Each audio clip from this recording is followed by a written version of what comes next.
Hello mga sir, dito pala ay may customer tayo pumunta sa atin na magpapagawa ng susi. Nawala yung susi ng Honda XRM 125 niya. At dito nga ay kinuha ko na yung pangmalakasan nating gamit at sisilipin natin ang whopper depth o yung whopper bit number ng ating ignition switch ng XRM 125. Dito medyo stock up yung ibang whopper kaya kailangan nating ulit-ulitin yung pagsilip. Pagkatapos niyan ay pumunta na ako sa U-box ng motor.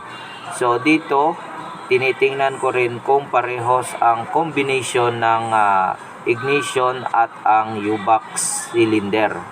So ang sabi nga pala ni sir, itong U-box niya ay matigas daw kapag binubuksan. So, based on my experience, ang nangyayari dito, yung cable ng lock ay nag-i-stack up. So, may gagawin tayo dyan mamaya para mawala yung pag-stack up. At dito nga ay nakuha ko na yung bit numbers cutting ng ating susi. Kaya sinimulan ko na siyang kikilin. So, kikil lang muna yung ginamit ko kasi maliit lang yung mga whopper indication nung bit cutting niya. So kailangan dahan-dahan lang kasi minsan kapag gumamit tayo ng lazy cutter ay nag-overcutting.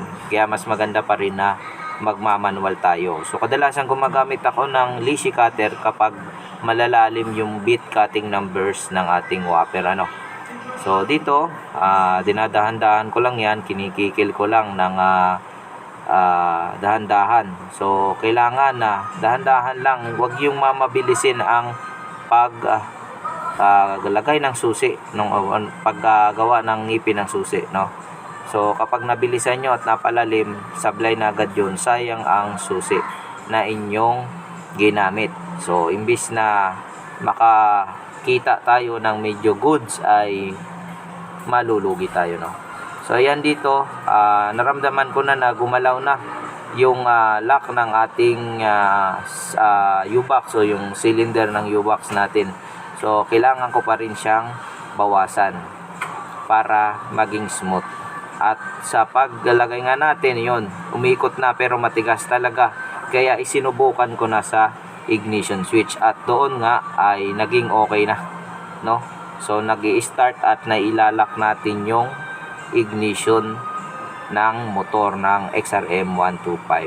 At dito nga ay yan, kita nyo, inaayos ko yung manubela at medyo may konting sabit pa yung susi, kaya kailangan nating ayusin yung pagkakakikil ng bawat ngipin.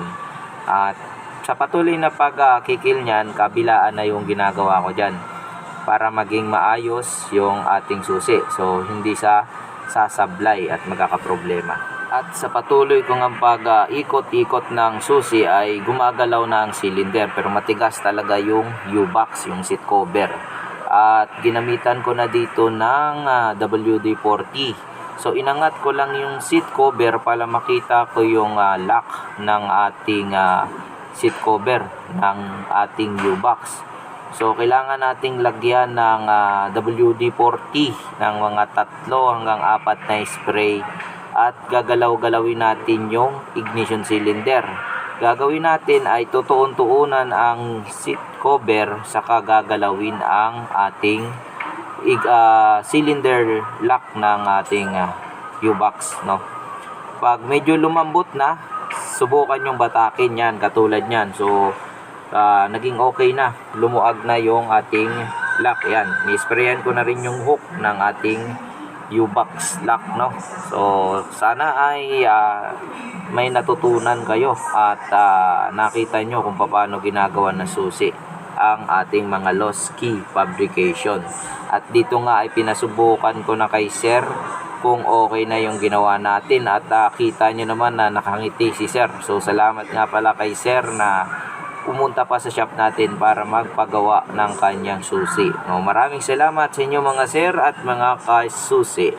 God bless and Merry Christmas and Happy New Year sa inyong lahat.